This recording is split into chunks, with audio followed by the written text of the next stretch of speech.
नमस्कार मित्रों। आज का विषय है जयशंकर प्रसाद और उनकी कामायनी पार्ट 5 एमए हिंदी।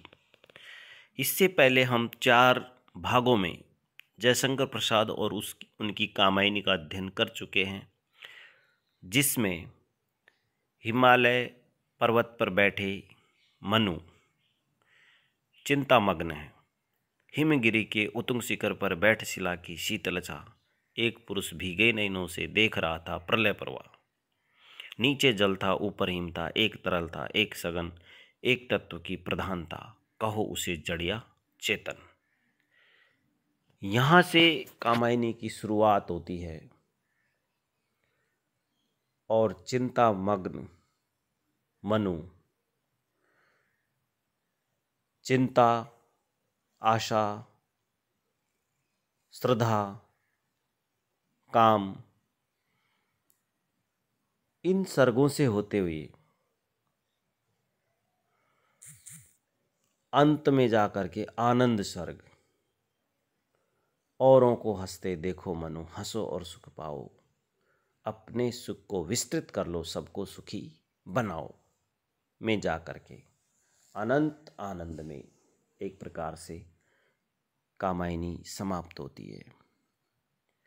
तो इसमें हमने चिंतामग्न मनु को देखा।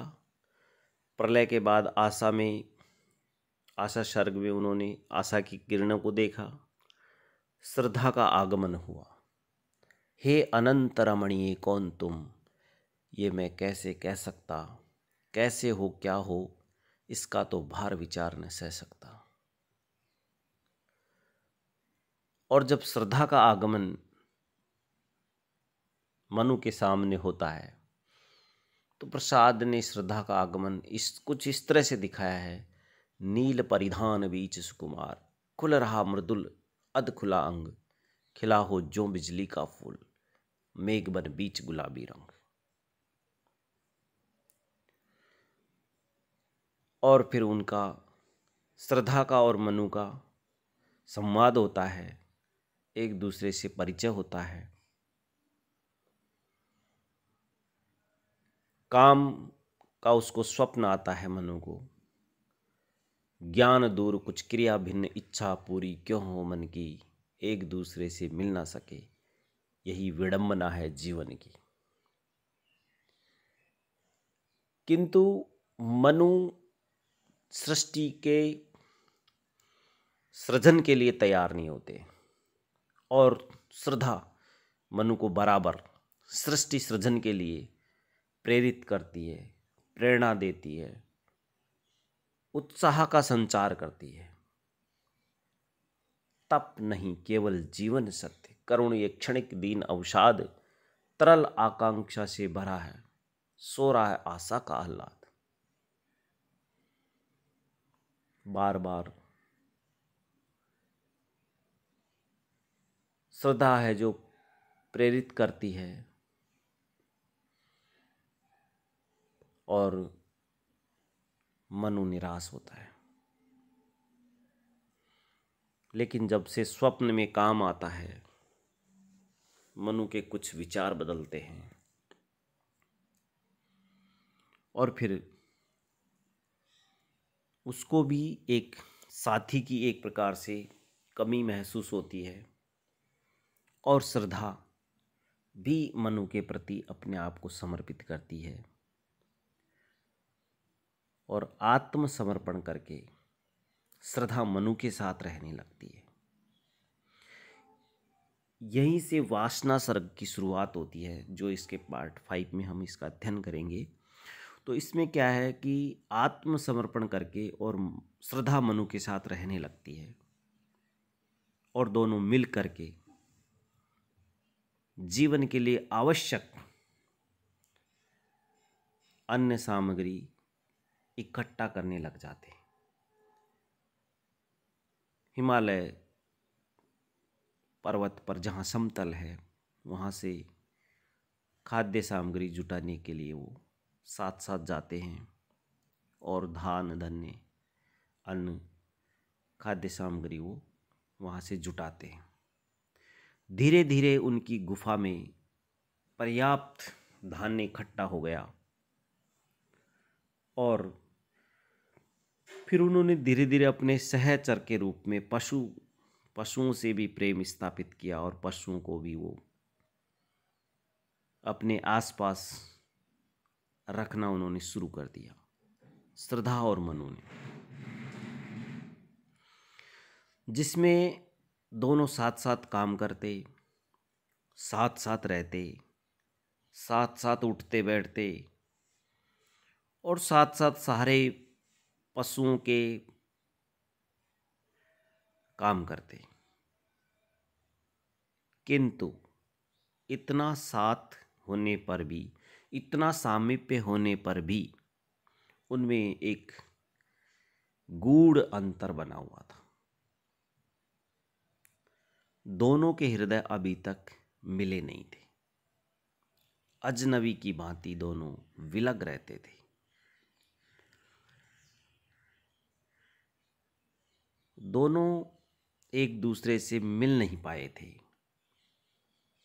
उनके बीच में एक अंतर था, एक दूरी थी जो सामीप्य में बदल नहीं रही थी।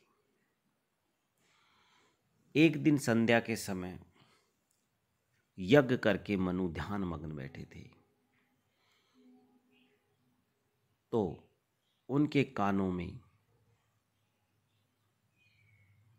वही स्वप्न वाला काम का संदेश गूंज उठा और वो लगातार गूंज रहा था। उसी समय श्रद्धा एक पशु को अपने साथ लेकर के बाहर से गुफा की ओर आती हुई दिखाई दी। तो श्रद्धा उस पशु को अत्यंत प्यार और दुलार कर रही थी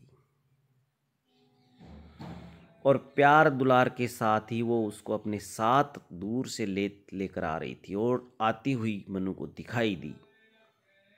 तो मनु को लगा कि श्रद्धा से वो पशु भी अत्यंत प्रेम करता है और अत्यंत प्रेम प्रकट करता हुआ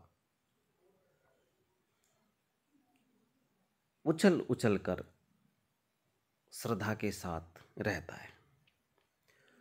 श्रद्धा और पशु उस पारस्परिक स्नेह एवं दुलार को देख करके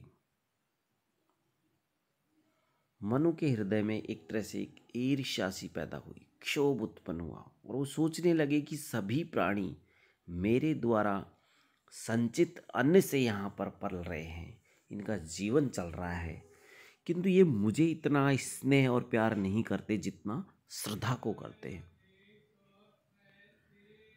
क्या मैं वैसे ही व्यथित और बेचैन बना रहूँगा? इनमें से कोई भी मुझे अपना नहीं समझेगा या नहीं समझता है। तो मनु ऐसा सोच ही रहे थे कि श्रद्धा उनके पास आ जाती है और वो समझ जाती है कि मनु आज फिर बहुत उदास है। तो मनु के सुख पर छाई हुई मनु के मुख पर जो उदासी छाई हुई थी, उस उदासी को, उस क्षोभ की भावना को श्रद्धा ने महसूस कर लिया था, एक प्रकार से उसको ताड़ लिया था। तो श्रद्धा ने मनु से पूछा कि क्या तुम अभी तक ध्यान मग्न ही बैठे हो? तुम्हारा मन आज फिर बेचैन दिखाई दे रहा है? तुम्हारे मुख का रंग आज फिर उड़ा हुआ सा लग रहा है? तुम बदले हुए से लग रहे हो, बेचैन लग रहे हो, उदास लग रहे हो, निराश लग रहे हो। इतनी सारी बातें जब श्रद्धा ने मनु से पूछी और अपने कोमल कोमल हाथों से उसके सिर को और शरीर को सहलाने लगी। जब श्रद्धा अपने कोमल हाथों से मनु को एक मधुर स्पर्श के माध्यम से प्रेम से सहला रही थी, तो मनु का जो क्षोभ था वो थोड़ा शांत हो गया और फिर वो पूछने लगे कि हे अतिथि, तुम इतनी देर से कहाँ थे और तुम्हारे हृदय में कैसा स्नेह, प्यार, दुलार भरा हुआ है कि ये सारे प्राणी तुम्हारी ओर खींचे चले आते हैं और न जाने क्यों मुझ में भी ऐसी कोई भावना उत्पन्न हो रही है कि मैं भी तुम्हारी ओर खिंचा हुआ चला आता हूँ, आकर्षित हो जाता हूँ और तुम मुझे आकर्षित करके फिर मुझसे दूर हट जाते हो। तुम्हारा ये करुणा, तुम्हारा ये आकर्षण, तुम्हारा ये रूप लावण्य से भरा हुआ आज भी मेरे लिए रहस्य बना हुआ है। आखिर तुम कौन हो? तुम मुझे ठीक ठीक या बहुत अच्छी तरह से बताओ कि तुम कौन हो। मनु की ये बातें सुनकर के श्रद्धा हंसती है और हंसती हुई बोलती है कि मैं तो अतिथि हूं, इसके अतिरिक्त और मेरा कोई परिचय नहीं है और परिचय देना भी व्यर्थ है। किंतु आश्चर्य है कि आज तुम्हारे हृदय में मेरे प्रति ये अधिक प्रेम या अधिक परिचय जानने की उत्सुकता क्यों दिखाई दे रही है। इससे पूर्व तो तुम कभी मेरे परिचय के लिए इतने उत्सुक नहीं हुए। तो इस प्रकार से श्रद्धा भी मनु से बात करती है और फिर उसको और अधिक समझाने के लिए वो कहती है, इस और से ध्यान हटाने के लिए वो मनु को वहाँ से दूर ले जाना चाहती है और वो कहती है कि छोड़ो अब इन बातों को, देखो आकाश में चंद्रमा कितना प्रसन्न होकर के अपनी चांदनी फैला रहा है और ये सारी प्रकृति, सारी सृष्टि चांदनी में कितनी सुंदर, आकर्षक और प्रफुल्लित नजर आ रही है। हम लोग भी प्रकृति के इस रम्य वातावरण में घूम करके अपने हृदय की बेचैनी को दूर करने का प्रयत्न करते हैं। जब मनु श्रद्धा की ये बात सुनता है तो उसकी बात को मान लेता है और मान करके उसके साथ साथ चंद्रमा की चांदनी में उस ज्योत्सनापूर्ण सुंदर वातावरण में बाहर घूमने के लिए श्रद्धा के साथ निकल लेता है। बाहर आकर के मनु ने प्रकृति को देखा तो उसको लगा प्रकृति भी राग रंजित चंद्रिका में स्नान करते हुए अत्यंत मोहक लग रही है और रात्रि मनोरम छटा से युक्त लग रही है। मनु श्रद्धा का हाथ पकड़ लेते हैं और हाथ पकड़ के कहते हैं कि हे अतिथि, मैंने तुम्हें कितनी ही बार देखा है, कितने ही समय से हम साथ रह रहे हैं, परंतु आज तक तुम मुझे इतने सुंदर दिखाई नहीं दी। आज तुम मुझे बहुत ही आकर्षण से भरे हुए अद्भुत अलौकिक सौंदर्य से युक्त दिखाई दे रहे हो। तुम्हें देखकर मेरा हृदय न जाने क्यों धड़क रहा है, मेरी धमनियों में रक्त का संचार तीव्र हो रहा है और सारे शरीर में हलचल हो रही है। तुमने न जाने मेरे ऊपर कौन सा मोहक जादू कर दिया है जो मेरा शरीर कप कपा रहा है। तब श्रद्धा पुनः हंसती है और फिर कहती है, मित्र, सखे इस चांदनी रात में कौमुदी महोत्सव के समय मन अधीर और व्यथित करके इस तरह की बात मत करो। इस समय सब जगह सर्वत्र चांदनी खिली हुई है, इसके अनुपम सौंदर्य को देखो। एक ऐसी दिव्य छटा चारों ओर फैली हुई है, चांदनी बिखरी हुई है, आकाश नीला है और इस नीले आकाश में खील के समान ये तारे फैले हुए बहुत सुंदर लग रहे हैं। उस सुरम्य वातावरण में मनु का हृदय और अधिक अशांत हो जाता है। अब वे अपने आवेश को रोक नहीं सके और फिर श्रद्धा का हाथ पकड़ लेते हैं तथा कुछ उन्मुक्त होकर के, अधिक उत्सुक होकर के, श्रद्धा की ओर अधिक आकर्षित होकर के श्रद्धा से कहते हैं कि तुम्हारी इस दिव्य छवि को देखकर मुझे अपनी जन्म संगनी का स्मरण हो रहा है। बचपन में वो भी इतनी ही मधुर और मोहक लगती थी। उसका नाम था श्रद्धा और वह काम की पुत्री थी। मुझे तुम्हारी दिव्य आकृति में उसी की दिव्य आकृति दिखाई दे रही है। मुझे ऐसा प्रतीत हो रहा है कि हम लोग पुनः मिले हैं या हमारा पुनः मिलन हुआ है।